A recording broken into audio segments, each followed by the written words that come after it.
सखी सहेली।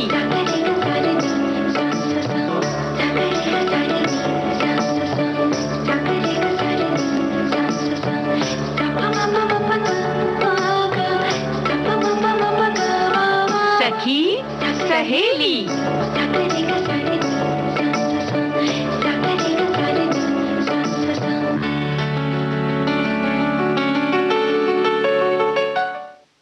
सभी सखियों को राजुल और रेणु चतुर्वेदी का नमस्कार। रेणु जी, आज से बहुत खास सप्ताह शुरू हो रहा है और आज हमारे पिटारे में बहुत सारी चीजें भी हैं। वो जाहिर है, बहुत सारे आंकड़े भी है ना, कुछ अंकों की भी बात होगी आज। लेकिन हम कुछ आज टिप्स भी देंगे जरूर, घर गृहस्थी से संबंधित होंगे जो, और एक रस्म जो है बड़ी खास है और जिसके विषय में बहुत सारे लोगों के मन में बहुत जिज्ञासा है राजुल, है ना, कि कन्यादान क्यों करें, क्या वस्तु है, तो ये रस्म क्या है और कन्यादान क्या है, ये शब्द, इसके बारे में थोड़ी सी चर्चा कर लेंगे। बिल्कुल। और साथ ही आज सखी विशेष के अंतर्गत हम कवयित्री शकुंतला माथुर यानी शकुंत माथुर जिन्हें कहा जाता है, उनके बारे में जानेंगे जी। और कोविड-19 थोड़ा सा है अभी, तो उसके बारे में थोड़ी सी जानकारी संक्रामक रोग विशेषज्ञ डॉक्टर ईश्वर गिलाड़ा से बताएंगे। वो बताएंगे भाई। वो तो बहुत जरूरी है, थोड़ी सी सावधानियां, थोड़ी सी बातें और थोड़े से गाने भी। अच्छा, सबसे पहले गाना, क्या बात है, जरूर।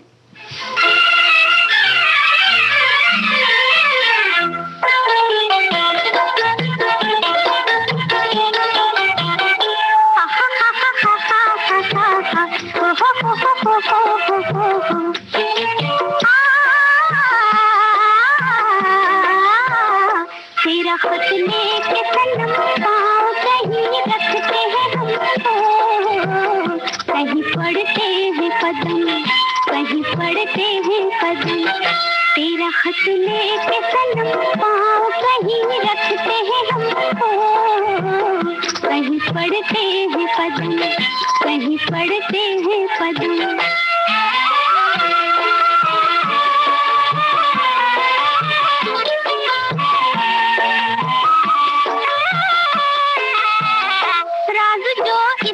छुपा है वो समझता है दिल, राज जो इसमें छुपा है वो समझता है दिल। कैसे खोले तेरा खत हमसे धड़कता है दिल। ये दिल ठहरे जरा, नजर ठहरे जरा, होश में आए जरा हम। तेरा खत लेके सनम पाँव कहीं रखते हैं हम, कहीं पढ़ते हैं कदम, कहीं पढ़ते हैं कदम।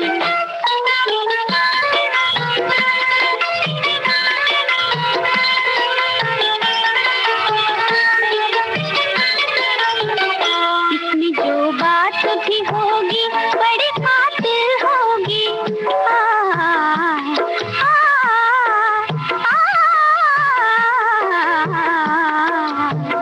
इसमें जो बात भी होगी बड़ी खातिर होगी। तेरी आवाज भी बात में शामिल होगी। ये दिल ठहरे जरा, नजर ठहरे जरा, सुने फिर तेरी सदा हम। तेरा खत लेके सनम पाँव कहीं रखते हैं हम, कहीं पढ़ते हैं कदम, कहीं पढ़ते हैं कदम।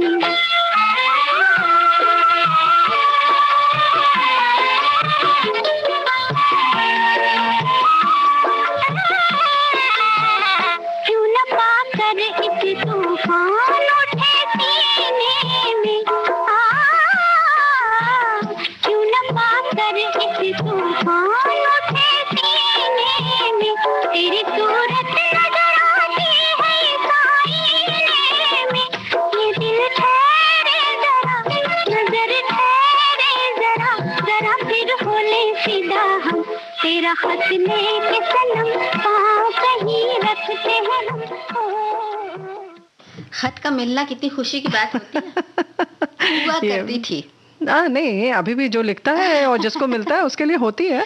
और नहीं तो कुछ बातें भी याद करके हम खुश हो जाते हैं। हमारी साथी ने जैसे लिखा है कि बहुत दिलचस्प विषय है आज के, लिख रही हैं कि पिन कोड से हम लोग का बहुत पुराना संबंध रहा है, क्योंकि मैं लखनऊ की बेटी और ब्याही गई कलकत्ता में, तो चिट्ठी पत्री ही सहारा होता था उन दिनों। अब उन दिनों का मतलब है 1981 की ये बात कर रही हैं कि लिख रही हैं कि 1981 के टाइम पर कोई मोबाइल भी नहीं, घर में एक ही लैंडलाइन फोन, वो भी 3 मिनट का ट्रंक कॉल बुक करके कब बात हो इसका भी इंतजार। तो बस पिन कोड होने से चिट्ठी जल्दी पहुंचती थी और आती थी।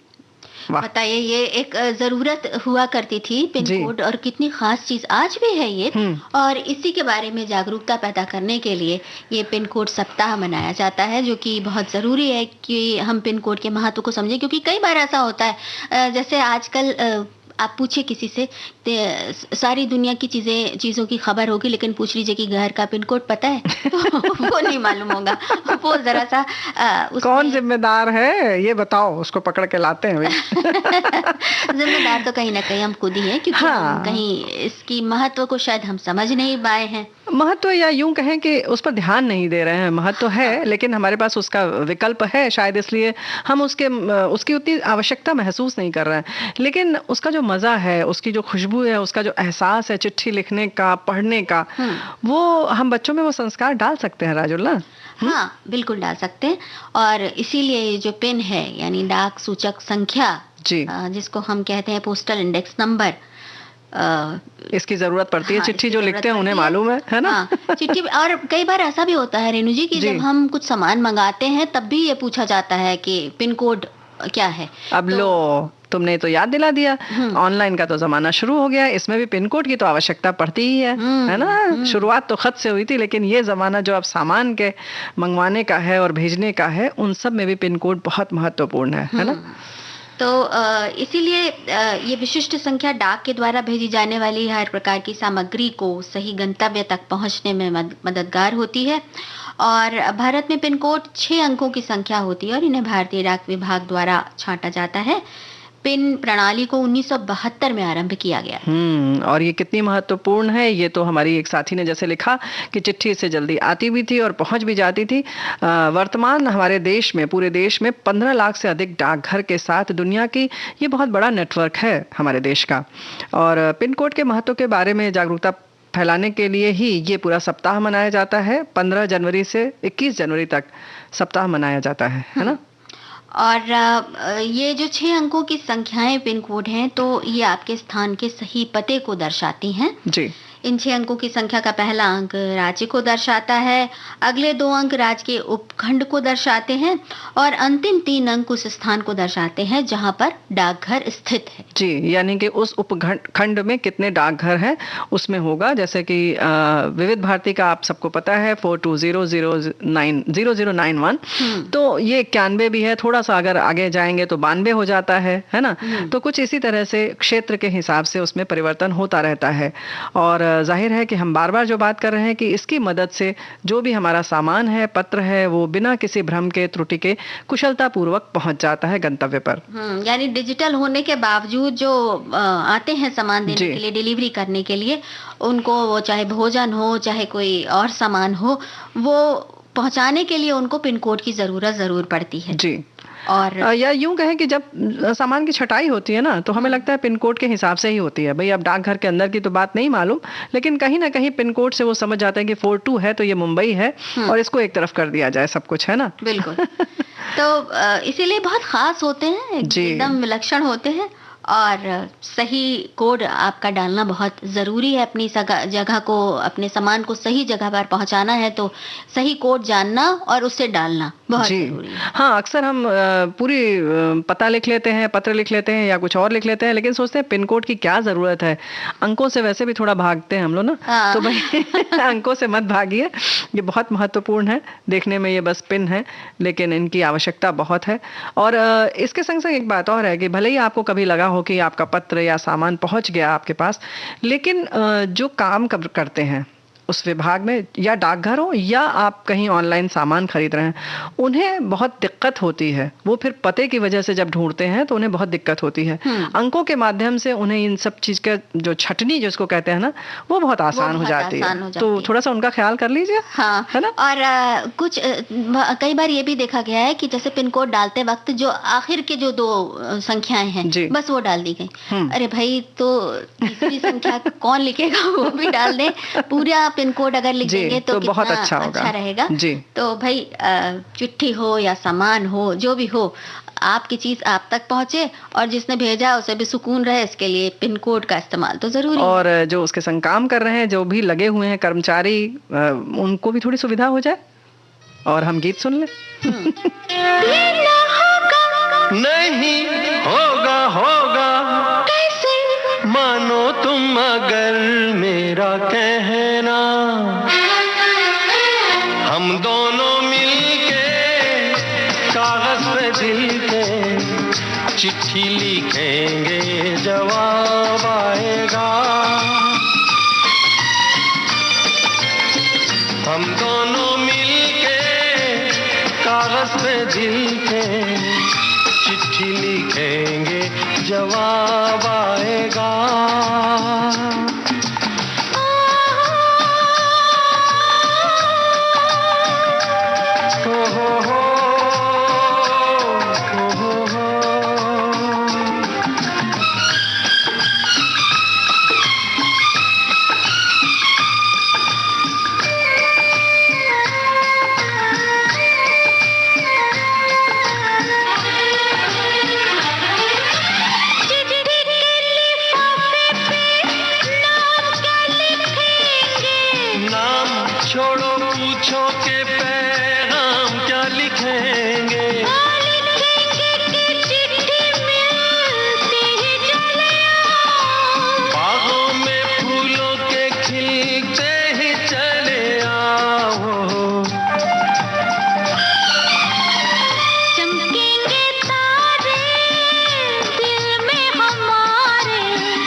जवाब आएगा।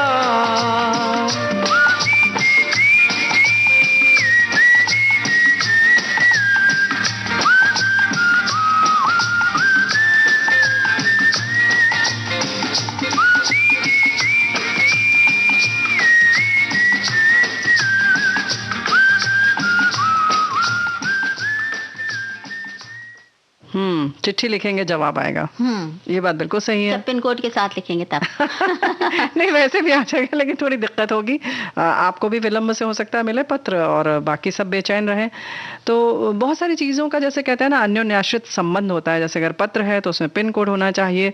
ऐसे ही संगीत की बात आती है तो सुर ताल सबका सधा हुआ होना बड़ा ज़रूरी है ना। और जब ताल की बात आती है, जब लय की बात आती है तो एक नाम आता है जो कि आज हमसे पिछड़ गया है। जी हाँ, पंडित बिरजू महाराज जी, पद्म विभूषण, और जिनका नाम पंडित बृज मोहन मिश्र, बिरजू महाराज के नाम से प्रसिद्ध, हम सबके प्रिय। और कहना चाहिए ना कि एक लास्य उनका जो था, उनकी जो भाव भंगिमा थी, जैसे लगता था बोल रहे हैं अपनी आंखों से, है ना। और वो शास्त्रीय संगीत के भी ज्ञाता रहे, तो जो भाव होते थे, बोलों के भाव, वो उनके उसमें एकदम उतर कर आ जाते थे, शायद इसी वजह से, क्योंकि वो गाना भी जानते थे, पखावज भी जानते थे, और हर वाद्य यंत्र बजा लेते थे। हमने खुद उनका सुना है सामने से बैठकर, खुद तबला बजाकर गाना गाते हुए, और सब कुछ कर लेते थे। और बहुत कम उम्र से उन्होंने सीखना शुरू किया, और जिस तरह से एक अलग विधा उसमें रच दी, कथक को भी एक नया आयाम दिया बिरजू महाराज जी ने, है ना। और इसके संग से एक और बड़ी खास बात है कि जिससे भी उनको सीखने का मौका मिलता था, उससे वो सीखते थे। उनके घर में किसी बेटे का विवाह हुआ, और पता चला कि उनकी जो पत्नी है, नववधू जो आई है, थोड़े दिन बाद पता चला कि वो शर्माती बहुत अच्छा है। अच्छा। हाँ, तो वो जब उन्हें ये पता चला तो वो गए उनके पास, और उन्होंने कहा कि मतलब जाहिर है कि जब वो बड़े आए तो वो थोड़ा शर्माई, तो उन्होंने वही भाव करके और सीखा कि कैसे ये शर्माती हैं खास तरीके से, और फिर उनके चरणों पर दक्षिणा रखी और बोले आप गुरु हैं हमारी, क्योंकि हमने आपसे ये अदा सीखी है शर्माने की खास। कितनी विनम्रता, कितना ज्ञान लेने का कितना आग्रह कि जहाँ से भी मिले वहां से ले लिया जाए, तभी तो ऐसे युग पुरुष बनते हैं। नृत्य के क्षेत्र में वो युग पुरुष ही कहे जाएंगे। बिल्कुल युग पुरुष कहे जाएंगे। एक अध्याय अपने आप में जो आज अस्त हो गया, समाप्त हो गया। आज एक बात और है राजुल की, बहुत सारी फिल्मों में उन्होंने नृत्य निर्देशन भी किया, उनकी शिष्याओं ने भी किया, तो हम अभी वो सुनेंगे। उससे पहले ये भी बता दें कि आज के फनकार कार्यक्रम में विविध भारती से आज आप सुन सकेंगे रात को बिरजू महाराज जी पर कार्यक्रम। तो अभी सुनते हैं ये गीत। निसा निसा निसा निसा निसा निसा निसा निसा निसा निसा निसा निसा सागा बाबा निसा निसा निसा सागा बाबा निसा निसा निसा सागा साबा रे निसा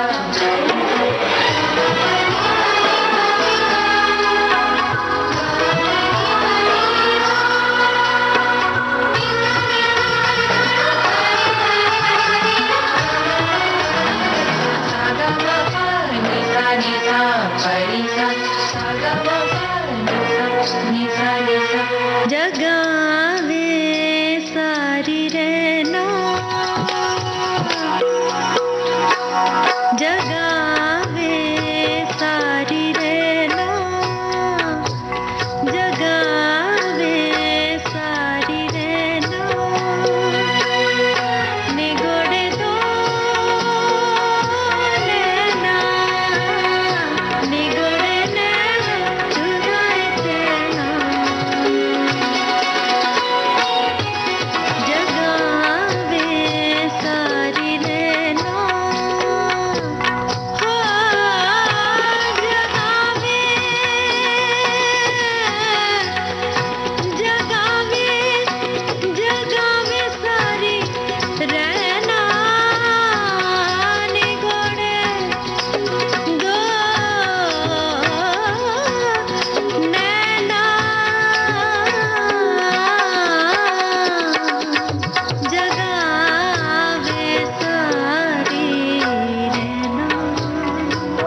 देखिए, ये जो गाना हमने सुना डेढ़ इश्किया फिल्म से, इसमें जो बोल हैं वो पंडित बिरजू महाराज की आवाज में है, रेखा भारद्वाज ने गाया है जी, लेकिन बोल जो बाद में पढ़े गए हैं वो पंडित जी ने पढ़े।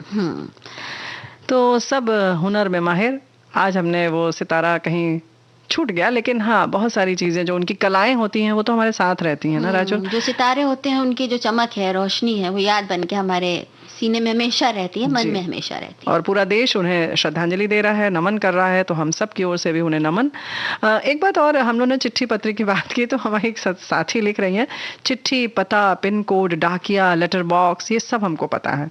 हमारे बच्चों को ये बातें बताने कुछ स्पेशल करना पड़ता है, मतलब अलग से चैप्टर पर हमको ये बात अलग से पढ़ाया गया, हमारे जीवन से जुड़े थे ये शब्द, जबकि आजकल के बच्चों को पढ़ाना पड़ रहा है। कोई बात नहीं, जो चीज हमने पढ़ी वो उन्हें ऐसे ही आ रही है, जैसे कि कंप्यूटर वगैरह हमें पढ़ना पड़ा, हाँ, उन्हें ऐसे ही आ गया। हाँ, और उनको भी अगर एक बार बता दिया जाएगा, जैसे एक आध बार गलती होती है आजकल के बच्चों से, लेकिन फिर जब जान जाते हैं कि नहीं ये बहुत जरूरी है, तो वो पिन कोड बाकायदा याद करके रखते हैं। हाँ, बिल्कुल सही बात है। और कवयित्री की अगर हम बात करें तो आज हमने शकुंतला माथुर जी के बारे में बात करने का सोचा है राजुल। कवयित्री शकुंतला माथुर हिंदी की उन सशक्त रचनाकारों में से हैं जो अपनी कविताओं के जरिए बहुत सी सूक्ष्म संवेदनाओं को शब्दों में साकार करती हैं और सामाजिक यथार्थ में नारी मन के छोटे छोटे संघर्षों को पिरोती हैं। उन्हें शकुंत माथुर के नाम से भी जाना जाता है। जी हाँ, 24 फरवरी को दिल्ली में जन्मी शकुंतला माथुर ने प्रारंभिक शिक्षा पूरी करके इंटर की परीक्षा संयुक्त प्रांत से प्राप्त की। बचपन से ही तुकबंदी का शौक था और कुछ रचनाएं पत्र पत्रिकाओं में भी उनकी प्रकाशित हुई। 1940 में उनका विवाह हो गया। उनके पति थे सुप्रसिद्ध कवि गिरजा कुमार माथुर, साहित्यकार, बल्कि वो तो हाँ। आलोचक, सभी कुछ थे। शादी के बाद उनको मध्य भारत के जनजीवन को करीब से देखने का मौका मिला और जो छुटपुट लेखन था वो तो जारी था ही, लेकिन शकुंतला माथुर अपनी रचनाओं को स्वांतः सुखाई मानती रही और वो कभी भी उनको कवयित्री कहा जाता तो हंस देती थी कि अरे नहीं, ऐसा कहाँ, बस हमने ऐसे ही कुछ तुकबंदी कर ली। हाँ। है ना। लेकिन पति गिरजा कुमार माथुर के साहित्यिक सर्कल में ये बात छिपी नहीं रही, क्योंकि जाहिर है कि सभी उनके आसपास लोग ऐसे ही थे जो रचनाधर्मी थे। तो सुविख्यात साहित्यकार अज्ञे जी ने उनकी रचनाएं जब देखी तो उन्होंने छपवाने के लिए अपने साथ ले गए। तो इस तरह बतौर कवयित्री उनकी साहित्यिक यात्रा आरंभ हुई। अज्ञे जी ने दूसरा सप्तक नामक संग्रह में शकुंतला माथुर की कविताएं छापी और उनकी काव्य संग्रहों में अगर कुछ प्रमुख काव्य संग्रहों का नाम लें तो चांदनी चूनर, अभी और कुछ, लहर नहीं टूटेगी, और इसके अलावा अंग्रेजी, रूसी, जर्मन, पॉलिश के अलावा उनकी रचनाओं के अनुवाद भारतीय भाषाओं में भी हुए हैं। जी। और जैसा कि राजू तुमने कहा ना, शकुंत माथुर से आप जानी जाती हैं, तो शकुंत माथुर ने कविता लिखने का मार्ग इसलिए चुना ताकि मानसिक विकास के अभाव दूर हों और रोजमर्रा के जीवन की एक रास्ता दूर हो। फिर भी कविता के बारे में उनका नजरिया खास था। वो कहती थी कि कविता जीवित हो, यानी वो जीवन के वास्तविक वातावरण और परिस्थितियों की जमीन पर जन्म ले, तभी वो कविता पूरी होती है। ये बात बिल्कुल सही है। शकुंत माथुर को लेखन के साथ ही चित्रकारी, वस्त्रों की डिजाइनिंग और एक बड़ी खास बात है, मतलब इन सब चीजों से बिल्कुल अलहदा जिसको कहना चाहिए, मतलब ये बिल्कुल बहुत कोमल मन की बात। और वहीं इनको मोटर चलाने का भी बड़ा शौक था, मन भर कर उनको सोना बहुत अच्छा लगता था। सोना से मतलब गोल्ड नहीं, नींद वाला सोना अच्छा लगता था। विवाह के बाद 10 वर्ष तक उन्होंने पूरा ध्यान गृहस्थी में लगाया। फिर उनकी सामाजिक चेतना लौटी और अज्ञे जी के उत्साहवर्धन से अंकुरित भी हुई और हमें कविताएं पढ़ने को मिली। 12 सितंबर 2004 को उन्होंने संसार को अलविदा कहा, लेकिन उनकी रचनाएं उनकी याद को जीवंत कर देती हैं। और रेणु जी, उनकी एक कविता है, जब मैं थका हुआ घर आऊं। कविताएं बहुत सारी हैं, तुम एक सुना रही हो, है ना? वो छाटी है हम। हाँ भाई, बिल्कुल। जब मैं थका हुआ घर आऊं, तुम सुंदर हो, घर सुंदर हो। वाह। चाहे दिन भर बहे पसीने, कितने भी हो कपड़े सीने, बच्चा भी रोता हो गीला, आलू भी हो आधा छीला। हाँ, क्या बात है। जब मैं थका हुआ घर आऊं, तुम सुंदर हो, घर सुंदर हो। वाह। सब तूफान रुके हों घर के, सब तूफान रुके हों घर के, मुझको देखो आंखें भर के, ना जूड़े में फूल सजाए, ना तितली से वसंत न नखरे, जब मैं थका हुआ घर आऊं तुम सुंदर हो, घर सुंदर हो। अध लेटी हो तुम सोफे पर, कितना सुंदर चित्रण किया है। अध लेटी हो तुम सोफे पर, फॉरेन मैगजीन पढ़ती हो, शीशे सा घर साफ पड़ा हो। आहट पर चौंकी पड़ती हो, तुम कविता मत लिखो सलोनी, मैं काफ़ी हूँ, तुम प्रियतर हो। जब मैं थका हुआ घर आऊं तुम सुंदर हो, घर सुंदर हो। क्या बात है। तो एक कविता और सुना दो। एक कविता है, ये हरे वृक्ष, ये नई लता, खुलती कोपल, ये बंद फलों की कलियां सब, खुलने को, खिलने को, झुकने को होती स्वयं धरा पर। धूल उड़ रही, धूल बढ़ रही, जबरन रोकेगी यह राह, अपनी धाक जमाकर, जोर जमाकर आंधी तोड़ रही कुछ हरे वृक्ष, सब नई लता। ये परवश हैं, इस धरती की बात रही ये, कहीं उगा दे ऊंचे पर, नीचे पर, पत्थर पर, पानी में। ये उपकारी हरे वृक्ष, ये नई लता, खुलती कोपल, खुलने पर, खिलने पर, पकने पर, झुक जाएंगी स्वयं धरा पर, फिर से उगने को कल नए रूप में। एक गाना सुन ले। हाँ हाँ।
रेणु जी, एक ब्रेक का वक्त हो रहा है, तो हम लौटते हैं इस ब्रेक के बाद। जी।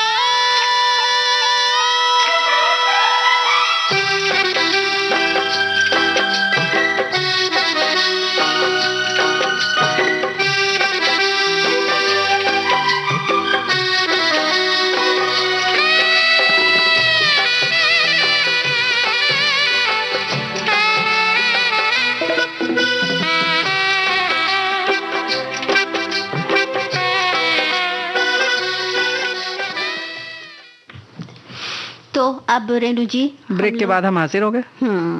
और जब हम हाजिर हुए हैं तो हमने एक बात की थी कि हम एक खास बातचीत भी हमारे साथ है। हाँ, बातचीत हमने क्या की थी डॉक्टर साहब बताएंगे तो ज्यादा अच्छा रहेगा ना, तो सुन ले। हाँ बिल्कुल।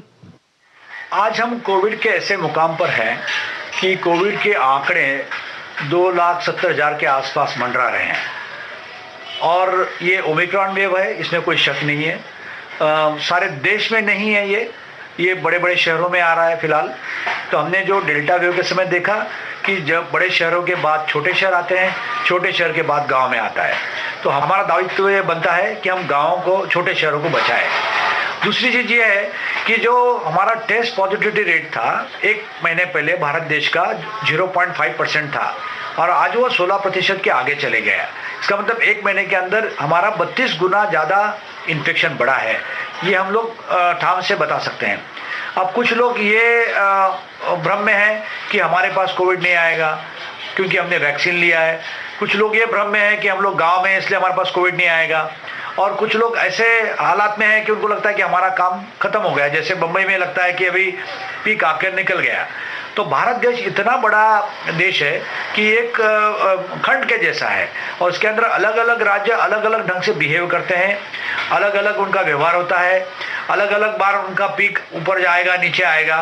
तो हम मुंबई में अगर पीक आया या महाराष्ट्र में पीक आया इसका मतलब सारे देश में आया, ऐसा नहीं है। फिलहाल साउथ में खास करके केरला, महाराष्ट्र, कर्नाटका, तमिलनाडु, यहाँ पर ज़्यादा बहुत इन्फेक्शन दिख रहा है। जो भारत के केसेस आ रहे हैं उससे आधे से ज़्यादा केसेस, 60% केसेस ये 4-5 राज्यों में आ रहे हैं। और नॉर्थ में भी कुछ राज्य ऐसे कि जहाँ पे ज़्यादा आ रहा है, उसमें दिल्ली है। तो हमारा दायित्व ये बनता है कि हम लोग कोविड को कंट्रोल करें, कोविड अनुरूप व्यवहार करें, मास्क लगाएं, जब हमारा नंबर आता है तो वैक्सीन ले लें। वैक्सीन फिर वो दूसरा डोज है या जो एडिशनल डोज है वो है, और जो बच्चों में वैक्सीन मिल रहा है वो वैक्सीन ले लें।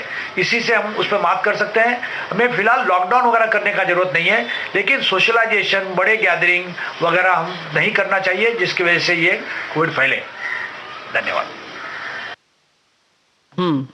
तो भाई देखो, इसलिए डॉक्टर साहब ने बताया कि कैसे रहना है हमें, खास तौर से तो डरना बिल्कुल नहीं चाहिए। डॉक्टर ईश्वर गिलाड़ा ने बताया, जो संक्रामक रोग विशेषज्ञ हैं और ऑर्गेनाइज्ड मेडिसिन एकेडमी गिल्ड के महामंत्री भी हैं। तो हमने ये बात जानी। और जब ऐसा होता ना रेणु जी कि जिस बारे में हम जानते नहीं या कम जानना, जी, पूरी जानकारी ना होना भी एक बहुत बड़ा खतरा है। हाँ, खतरा है। लेकिन ये इस मामले में तो भाई हम ये नहीं कहेंगे सबको खूब जानकारी है, लेकिन थोड़ा सा जैसे कि घबरा से गए हैं या ऊब गए हैं कि अब ये नहीं करना है, तो भाई इतनी बड़ी मुश्किल चीज़ तो नहीं है कि हम थोड़ी दूरी बना कर रखें, मास्क ठीक से पहने।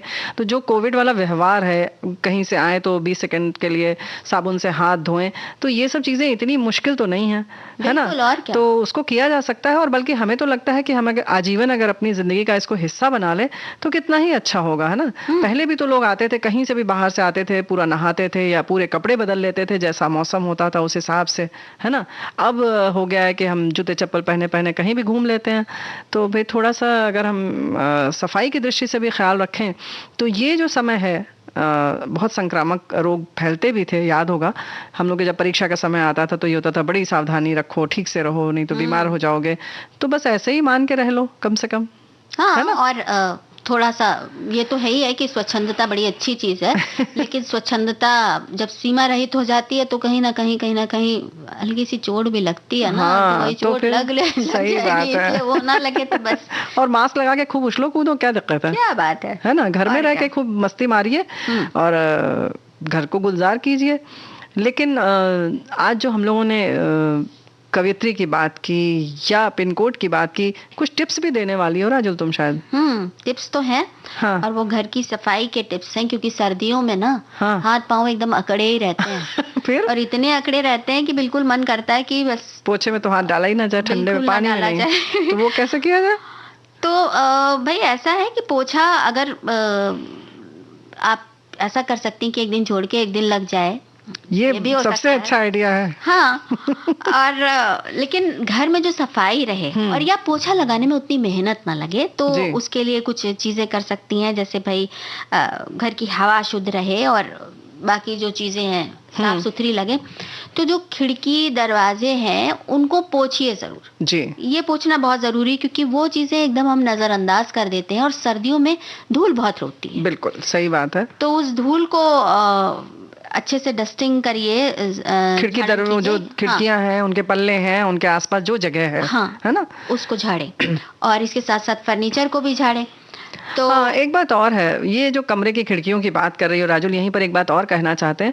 अक्सर क्या होता है, जो हमारा श्रृंगारदान होता है या हम जहाँ कंघी करते हैं, अक्सर हम किसी घर जब जाते हैं तो देखते हैं कि वहां पर बाल जो निकल रहे हैं हमारे अपने सिर से, वो रखने की कोई व्यवस्था नहीं होती है। वो फिर हम कूड़ेदान ढूंढते हैं और नहीं कोई दिखता है तो धीरे से कहीं भी फेंक देते हैं, धीरे से। हाँ, और तो फिर वो घूमता रहता है और अपने संग वो ढेर सारी धूल धक्कड़ सब लपेट लपेट के खूब अपना, वो जैसे तुमने भी बोला ना कि खूब निश्चल होके और निर्द्वंद होके घूमता है वो।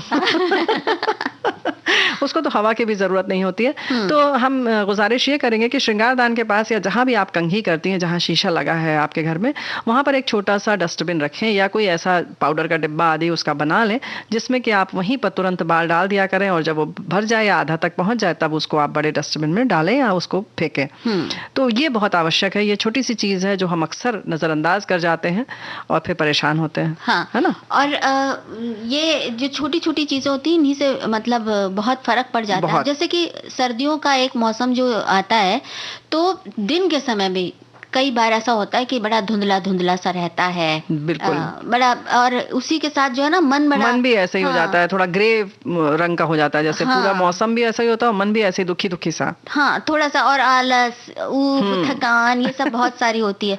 तो भाई कुछ ऐसा करिए, जैसे घर में शीशे वगैरह हो, दर्पण हो जो, उनको खूब चमका कर रखिए, क्योंकि ऐसा होता है कि जैसे मान लीजिए बाथरूम में आपके यहाँ स्नान घर में कोई अगर दर्पण लगा हो और आजकल गर्म पानी से नहाया जाता है तो उस पर भाप सी जम जाती है और इस तरह से गंदा होता जाता है, तो वो एक धुंधलापन खत्म होता जाएगा, थोड़ी सी चमक आएगी, आप घर के अंदर से चमक लेकर आए। ये बात बिल्कुल सही है, तो आपका मन भी खुश रहेगा। तो ये तो हो गया कि आप अपने मन को कैसे खुश रख सकती हैं। जो धुंधलापन या थोड़ा सा दबाव सा रहता है, अवसाद सा बनने लगता है, बनता तो वहां पर वायु दबाव है, लेकिन मन में भी यहाँ दबाव सा बनने लगता है, तो बेहतर है कि उससे थोड़ी मुक्ति मिलनी चाहिए, है ना। हाँ, बिल्कुल। अच्छा रेणु जी, घर में कालीन वालीन तो बहुत अच्छा लगता है बिछाना, की मतलब बिल्कुल जमीन बड़ी रईसी लगती है। रईसी भी लगती है और थोड़ा ठंड से भी बचत होती है। बिछा बिछा लगता है तो लगता है अरे भाई ठिठुरन कुछ कम हो रही है। हाँ, बिल्कुल सही। लेकिन भाई ये जो कालीन है, इसमें दुनिया जहान की गंदगी आके बसती है, खजाना होता है। तो इसको मतलब ऐसा मत करिए कि छोड़ ही दीजिए आप इसको, कि अब जब सर्दियां खत्म होंगी तब देखा जाएगा, बीच बीच में साफ करते रहिए। कैसे?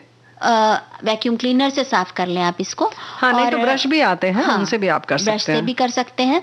और अगर कुछ गिर जाए तो तुरंत वहां पर जो सर्फ है उसको पानी में भिगो के, या कुछ भी ऐसा कोई भी डिटर्जेंट या साबुन लें, या बहुत सारे ऐसे भी होते हैं जो सिर्फ आप लगा दें, पेट्रोल आदि से भी आप उसे साफ कर सकते हैं, गंदगी साफ कर। आजकल तो सैनिटाइजर है, आप उससे साफ कर लीजिए। और धूल के लिए अगर कुछ नहीं है ब्रश वगैरह, आप तो सींक वाली जो झाड़ू आती थी पहले, उससे भी आप कालीन या दरी जो आपने बिछा रखी है पैरों के लिए कि ठंड न लगे, उससे भी आप साफ कर सकते हैं ना। और ऐसा भी करें कि बीच बीच में उसको थोड़ा लपेट के हटा लें और उसके नीचे की भी धूल साफ कर लें तो बेहतर है, क्योंकि राजुल इस समय सर्दी जुकाम होने की भी बड़ी समस्या रहती है और धूल से ये बड़ी आसानी से हो जाता है ना। सही बात है। और इस तरह से उसको बीच बीच में धूप भी दिखाते रहें। जी। एक बात और है कि अक्सर हम चाहते हैं कि हमारा कमरा जो है बड़ा खुशबूदार रहे, तो जैसे कि आजकल क्या हमेशा से लेमन ग्रास जैसे होती है, उसका जो पानी बनाते हैं, तो उसका पानी बना लें, अपने जो पापोश है या जो दरियां हैं उस पे थोड़ा थोड़ा उसको स्प्रे कर लें, तो कमरे में आपके खुशबू बनी रहेगी बराबर। क्या बात। या पर्दों पर भी आप हल्का हल्का स्प्रे कर दें, ऐसे कि गीला भी ना हो और एक खुशबू फैल जाए और देर तक रहेगी। हाँ, तो भाई ये भीनी भीनी खुशबू जो है मन को बड़ी भाती है। लेकिन रेणु जी एक चीज और है कि जो सर्दियां आती हैं जी, इसमें पंखे हो जाते हैं बंद। पंखों की तरफ बिल्कुल ध्यान ही नहीं जाता है। और जब सर्दियां खत्म होती हैं, मतलब वो पंखे भी बिल्कुल मुंह खोकर छत से देखते रहते हैं कि अरे इनको तो बिल्कुल हमारी कदर ही नहीं है। कोई तो पूछ लो हमें। और बेचारों के ऊपर कितनी धूल वूल जमती जाती है और अंततः जब उनकी सफाई होती है तो आंखों से आंसू निकलते हैं। और वो सफाई होने की नौबत आने से पहले भी वो जो गंदगी जमा होती जा रही है बराबर पंखों पर, वो हमारे घर की हवा के लिए बड़ी खतरनाक है। जी हाँ, तो बिल्कुल सही तुमने कहा। वैसे तो जब चलते हैं तब ज्यादा अपने आप में धूल समेटते हैं, लेकिन बंद रहते हैं तब भी धूल तो आ ही जाती है। तो कभी कभी नजरें ऊपर भी कर लें, केवल कालीन की तरफ ना देखें और उनकी भी सफाई बीच बीच में जरूर कर लें। और हमें एक गाना सुन लें। अरे वाह, क्या बात है।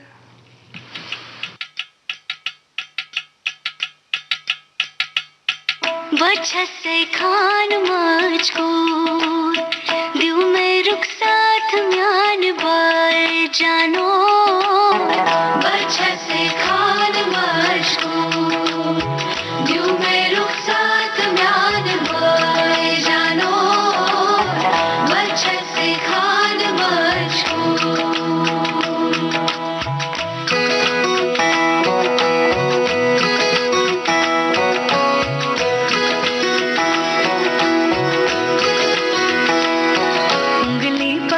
तूने चलना सिखाया था ना, दहलीज ऊंची है ये पार करा दे।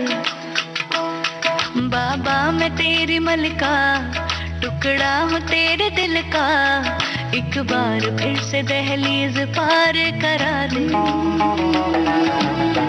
मुड़ के ना देखो दिलबरो, दिलबरो, मुड़ के ना देखो दिलबरो,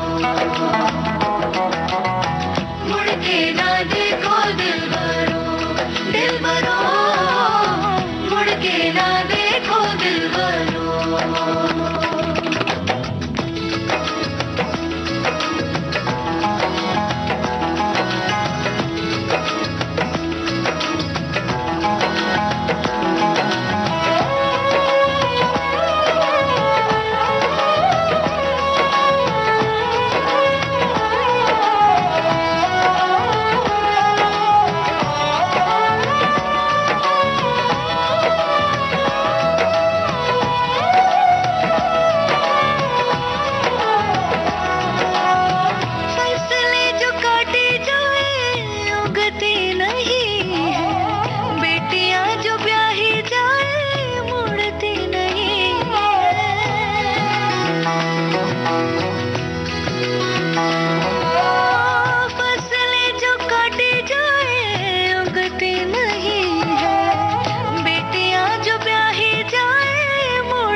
फिर से दहलीज पार करा दे।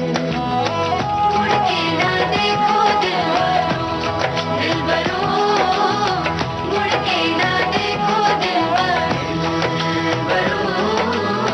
मुड़ के ना देखो दिलबरो, दिलबरो, मुड़ के ना देखो दिलबरो।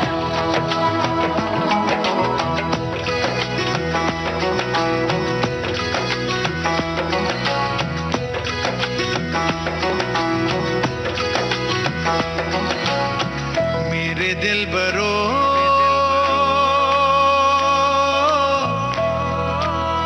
बर्फे गलेगी फिर से, मेरे दिलबरो फसलें पकेंगी फिर से, तेरे पाँव के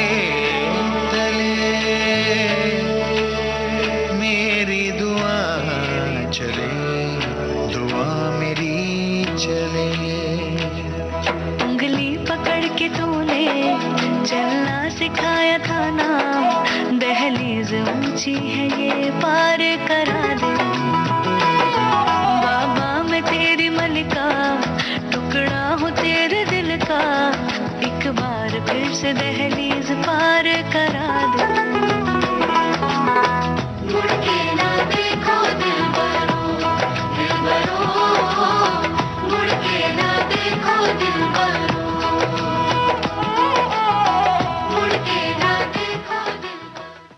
रेनू जी, ये जो होता है ना, मुड़ के ना देखो, वो बहुत दिल तोड़ने वाला होता है। भाई ये सिर्फ उस समय के लिए होता है जिस समय बिटिया जा रही होती है, कलेजे का टुकड़ा जा रहा होता है, क्योंकि सिर्फ उस समय के लिए। ऐसा नहीं है कि अगर आपने बिटिया ब्याह दिया तो ना वो पलट के देखे ना आप ये चाहें कि वो पलट के देखे।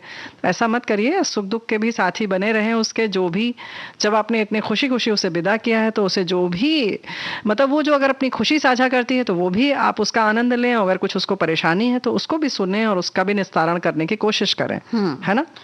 हमारे यहाँ कहते हैं, बहुत सारे लोगों को जो बेटी को नहीं देखते कहते हैं अमावस की हंडिया की तरह उसको पलट दिया। हाँ। तो भाई ऐसा ना करें, उसको बराबर, आपकी बिटिया है और वो सिर्फ विदा होके गई है, ये सृष्टि की संरचना है और उसको आगे बढ़ाना है इसलिए गई है। तो इसका मतलब नहीं कि आप उसे भूल जाएं, है ना। और बहुत सारे हमारे साथियों ने राजू बड़े अच्छे अच्छे विचार लिखकर भेजे हैं ना। कन्यादान के बारे में जो जी। हमने कहा था, शादियों में हर रस्म और रिवाज का अपना महत्व होता है। सभी रस्मों में कन्यादान की रस्म काफी महत्वपूर्ण होती है। कन्यादान का अर्थ होता है कन्या का दान करना। ये दान सबसे बड़ा दान होता है। इसके तहत हर पिता अपनी बेटी का हाथ वर के हाथ में सौंपता है, जिसके बाद कन्या की सारी जिम्मेदारियां वर को निभानी होती हैं। कन्यादान एक ऐसी रस्म है जो कि पिता और बेटी के भावनात्मक रिश्ते को दर्शाती है। क्या बात है। और भावनात्मक रिश्ते वाला ये गीत अभी हमने सुना। और हमारे एक साथी और लिख रहे हैं कि आज सिर्फ रोचक विषयों के वार्तालाप, गाने सुनूंगी, सखी सहेली का आनंद उठाऊंगी, एक तो ठंड, उस पर से बूस्टर डोज का सितम। तो भाई सबसे पहले तो आपको बधाई कि आपने बूस्टर डोज ली।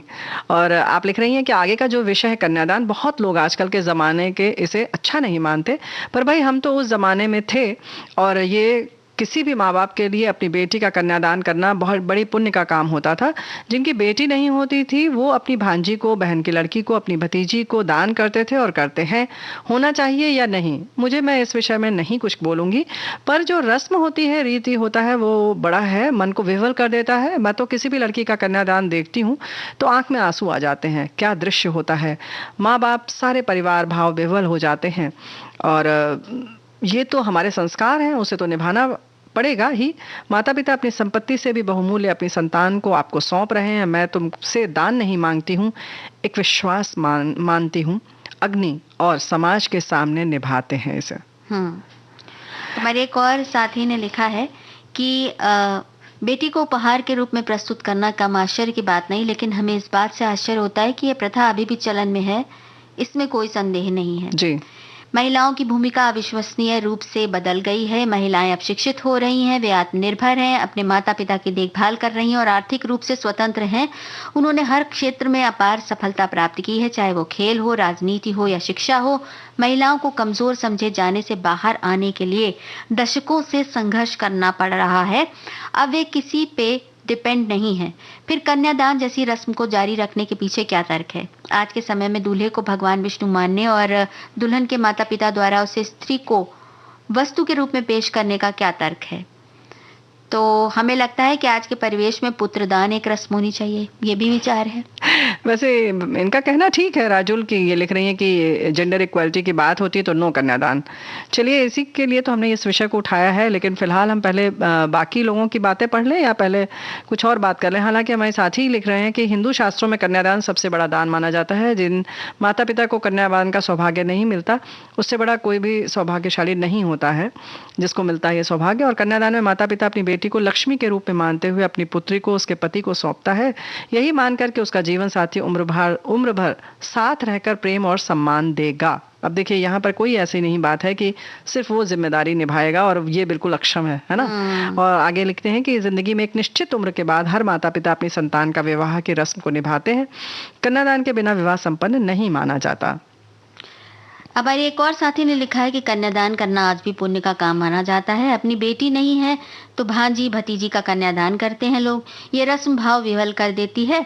बस दुख इसी बात का होता है कि पिता या माँ किसी एक के भी ना होने पर यह रस्म बहुत जगह पर दूसरे रिश्तेदारों से कराई जाती है। ये मेरा निजी विचार है कि मुझे ये बात अच्छी नहीं लगती।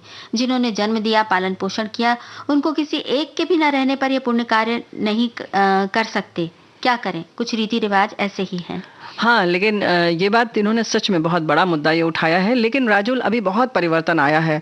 दाह संस्कार भी हो तो अब बेटियां करने लगी हैं। और ऐसे ही हमने कई जगह ये भी देखा है कि जहाँ पिता नहीं है या माता नहीं है, तो बेटी ने खुद खड़े होकर कहा कि नहीं, ये तो हमारी माँ ही हमारा मतलब ये रस्म निभाएंगी, और कोई बात नहीं, पिताजी नहीं है तो क्या हो गया। इसका मतलब नहीं कि जैसे पहले सोचते थे कि जिसके पति नहीं है वो कहीं आ गई तो अशुभ हो जाएगा। अब वो सब हट चुके हैं बहुत हद तक। उसमें कहीं ना कहीं हमारी जो बेटियां शिक्षित हो चुकी हैं, उन्होंने ये बहुत बड़ा कदम उठाया है ना। और ये जो कन्यादान वाली जो बात हो रही है वो बिल्कुल सही है कि दान शब्द जो है वो ऐसा नहीं है, ना तो कोई वस्तु है बेटी। अपनापन छोड़ते हुए किसी दूसरे को अपनापन बनाना ही दान होता है। और वैदिक ग्रंथों के उदाहरण हैं बहुत सारे। कन्यादान के समय माता पिता वर से वचन लेते हैं, मैं अर्थ, धर्म और काम में कन्या के साथ अतिचरण या अन्याय नहीं करूंगा। यानी समभाव वाली बात बराबर आती है इसमें। कहीं से ये भी नहीं है कि हम जिम्मेदारी सौंप रहे हैं। अब सृष्टि की संरचना है या जीवनचर्या चलानी है तो कुछ तो करना है। हाँ, तो बहुत से ये विचारधारा भी है इसके पीछे कि जो ये कन्यादान की रस्म शुरू हुई थी दक्ष प्रजापति के द्वारा, जब उन्होंने अपनी बेटियों को चंद्रमा को सौंपा था कन्यादान के द्वारा, तो सृष्टि का संचालन करने के लिए कि आसानी से चल सके इसके लिए सौंपा था। अब उस तभी से ये रस्म चली आ रही है। तो सही बात है रेणु जी कि हम अपनी बेटी को सौंप रहे हैं किसी को ताकि वो घर बसाए। और ये बात बिल्कुल सोचने वाली है कि बेटियां ही घर बसाती हैं, स्त्रियां ही घर बसाती हैं। बिल्कुल, पुरुष घर बनाता है, बसाती उसे स्त्रियां हैं। हाँ, बल्कि तो, बहुत सारी जगह तो लोग कहते हैं मकान बनाते हैं और घर जो है वो स्त्री बनाती है ना। जी, तो इस तरह से घर को घर बनाने के लिए जो एक नई यात्रा में बेटी पदार्पण करने जा रही है, तो माता पिता उसे पूरे आशीर्वाद के साथ उसके साथी को सौंपते हैं कि इसका ख्याल भी रखो और इसके साथ मिलकर इस सृजन में तुम भी हाथ बटाओ। मेरे ख्याल से तो कन्यादान का ये मतलब है। बिल्कुल यही मतलब है। और उसके संग संग एक बात और है, जैसे बराबर लोग कहते हैं कोई धन है या वस्तु है, तो भाई देखो, धन और वस्तु को बहुत सीमित मात्रा में सीमित अर्थों में हम देखते हैं। सामान्य रूप से हम हाँ, जो ये पैसे हैं, कौड़ी है, इनको ही हम समझते हैं। जबकि संपत्ति जो है वो सोना भी होती है। उसके संग संग जो धन की अगर हम बात करते हैं, राम रतन धन पायो, यानी कि स्मृति याद करना प्रभु को, ये भी धन होता है। और वहीं संतोष धन, क्या बात है, सब धन धूर समान। तो संतोष भी बहुत बड़ा धन है। हमारा अपना स्वभाव बहुत बड़ा धन है। हमारा विद्या सबसे बड़ा धन है। विद्या सबसे बड़ा धन है। अब बताइए कितने धनों की बात कर ली और हम कहते हैं विद्या का दान। जी हाँ, और दान तो विद्या का मतलब अगर संस्कृत में देखा जाए तो दान का सही अर्थ ये होता है कि किसी अपनी बहुत ही प्रिय वस्तु को हम किसी दूसरे को दें, आदर सम्मान पूर्वक।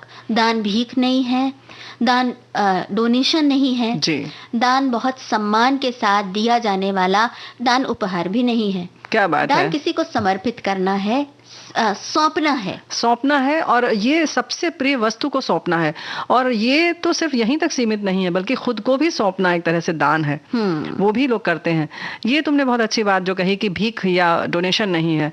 अब यहाँ पर ये भी थोड़ा स्पष्ट कर दें कि भीख फिर क्या होता है। जो आपके पास अधिक होता है, अतिरिक्त होता है, जिसे आप संभाल नहीं पा रहे हैं, उसको जो देते हैं वो शायद कहीं ना कहीं भीख कहलाती या डोनेशन होता है ना। हाँ। तो यहाँ पर ऐसा नहीं है, आप सच में अपनी मलिका को देते हैं किसी को। और फिर सृष्टि की संरचना की बात हो, संस्कृति को आगे बढ़ाने की बात हो, अपनी धरोहर को आगे बढ़ाने की बात हो, या इस सृजन को आगे चलाने की बात हो ना। पूरी सृष्टि की संरचना जब तक कि आगे बच्चे नहीं होंगे कैसे होगी, कहीं ना कहीं रुक जाएगा सब कुछ। तो इसके लिए ये करना बहुत आवश्यक होता है। और असल में दान उस वस्तु का किया जाता है जिसे आप अर्जित करते हैं, जैसे संपत्ति। लेकिन बेटी परमात्मा की दी हुई अमूल्य धरोहर है ना, जिसे आपने अर्जित नहीं किया है, इसलिए उसका दान नहीं होता, बल्कि उसे सौंपा जाता है। दान का मतलब देना होता है। बस जी, हम पुत्र को भी धन कहते हैं। हाँ, पुत्री को भी धन कहते हैं।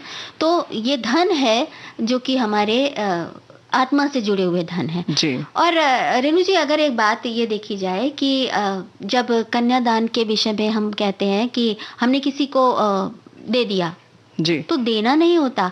कैसे वो बहुत स्थानों पर तो ये भी रस्म होती है कि जो वर के पक्ष के जो लोग होते हैं या माता पिता जो सबसे बड़े होते हैं जी, हाँ, तो वो भी वर की हाथ के नीचे अपना हाथ लगाते हैं और तब वो कन्यादान दिया जाता है। तो इस तरह से दोनों पक्षों में जो माता पिता हैं वो मिलकर एक नए जोड़े को तैयार आगे बढ़ने करते हैं। की, एक नया संसार रचाने की आशीर्वाद देते हैं, उसको तैयार करते हैं अनुभूति- कहना हाँ, चाहिए। हाँ। बिल्कुल सही बात है, उसको तैयार करते हैं।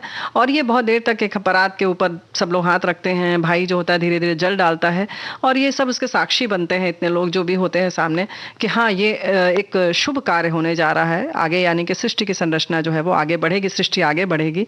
तो ये मानव के पूरे हमारे मानव जाति के विकास की यात्रा है, और उसमें ये एक बहुत पहला कदम है कहना चाहिए। तो ये कुछ इस तरीके की मतलब चीजें हैं। समझ ले इस रस्म को, वैसे समझ भी ले। जैसे तुमने कहा ना, घर बनाने की बात होती तो वैसे ही धरती ही धारण करती है, आकाश धारण नहीं कर सकता ना। तो बिल्कुल। वैसे ही धरती को तो माँ कहा गया है। फिर कैसे सोचते हैं हम लोग ये सब बातें, सही बात है है ना? हमें ये नहीं सोचना चाहिए। और जी हाँ, तो बल्कि इसको बहुत सम्मान से देखना चाहिए। और जिम्मेदारी की जहाँ तक बात है, ये बात बिल्कुल सही है कि बेटियां पढ़ लिख चुकी हैं। उस समय की बात और थी कि जब बीच में बस काल आया था, जबकि प्रागैतिहासिक काल की अगर हम बात करें, पूर्व वैदिक काल की बात करें, तो हमारे यहाँ की तो बेटियां भी बहुत पढ़ी लिखी थी। तो उस समय शायद ये स्थिति नहीं रही होगी जो आज हम कहते हैं कि ये देखे संभालो जिम्मेदारी। अब तो बेटी खुद कहती है कि भाई ऐसा है कि मुझे पति का मोहताज नहीं होना है, हम अपने सुख दुख के खुद जिम्मेदार होंगे, और हम खुश रहेंगे भी और सबको खुश रखेंगे भी, है ना? बिल्कुल। तो इस ये जो रस्में हैं जी। रेणु जी, ये रस्में कुछ सोच कर, कुछ समझ कर, और कुछ अपने दिमाग में आने वाली पीढ़ियों के जिसको कहते हैं ना कल्याण के लिए, जी। वेलफेयर के लिए, उसके लिए बनाई गई हैं। हाँ। और इन रस्मों में कहीं पर वैज्ञानिकता भी है, कहीं अगर हम उसे हमें सड़ी गली लगती है तो वो शायद हमारे सोच का सड़ा गलापन हो सकता सोच है। की बात नहीं है, हमारी कहीं ना कहीं हमें उतनी जानकारी नहीं है, हमने बहुत गहराई में जाकर मूल भावना को नहीं समझा है या हम उसकी। लिंग भेद के पीछे पड़े रहे हैं, हम सच में मानते हैं कि बेटी जो है भाई हम वो- पढ़े लिखे हैं ना। तो भाई ऐसा नहीं है, मतलब बहुत सारी जगहों पर अगर हम बहुत मूल में नहीं जाते, हम लोग हम बराबर ये लाइन कहते हैं ना कि थोड़ गायन सूरदास ढेर गायन कीर्तनिया। तो हमारे वेदों में क्या लिखा है, हम बिना पढ़े उसके बाद में जो लोगों ने जो कहते चले गए, हम सिर्फ उसको सुनते चले गए और उसकी सारी छिद्रान्वेषण करते रहे, उसकी सारी गलतियों को निकालते रहे, है ना? बिल्कुल। तो फिलहाल बहुत बातें होंगी, गीत सुन लेते हैं। गीत सुनने का तो अब समय नहीं रह ओहो। गया है रेणु जी। तो क्या बात है? हम अब यही कहेंगे। हाँ, टिप्स के बारे में तो बहुत सारी बातें थी, वो सब भी रह गई, लेकिन फिर हम चलते चलते यही कहेंगे कि बेटी को विवाह करने के बाद ठीक है आपने जिम्मेदारी सौंप दी, लेकिन जिस लड़के से कहा है आपने वो भी अभी नया है। तो जैसे आपकी बिटिया नई नवेली है, वैसे वो भी नया है। तो सबको मिलके उस जिम्मेदारी को निभाना चाहिए, जितने लोग विवाह में खड़े होते हैं, है ना? तो यही तो होता ना, हाथ के नीचे हाथ दिया जी। जाता है, माता पिता का हाथ भी रहता है, क्योंकि माता पिता भी बकायदा एक नजर रहती है जी। बच्चों के इस नए संसार पर। और एक बहुत बड़ी बात और भी किसी ने भी कही है कि लड़के लड़की का केवल विवाह नहीं होता है, बल्कि पूरे परिवार का एक दूसरे से विवाह होता है, और वो बिल्कुल। दोनों एक दूसरे से संबंधों में जुड़ते हैं। समधि यानी धी, एक ही बुद्धि के लोग होते हैं, बराबर धी वाले होते हैं, तभी ये निभता है, और ऐसा ही मान के चलना चाहिए, है ना? तो इस तरह से रिश्तों के बारे में अपने दिमाग को खुला रखना वो ज्यादा जरूरी है। और रेणु जी, अब हमें कार्यक्रम का समय समाप्त हो रहा है, तो इजाजत लेते हैं आप सभी को राजुल और रेणु चतुर्वेदी का नमस्कार। नमस्कार।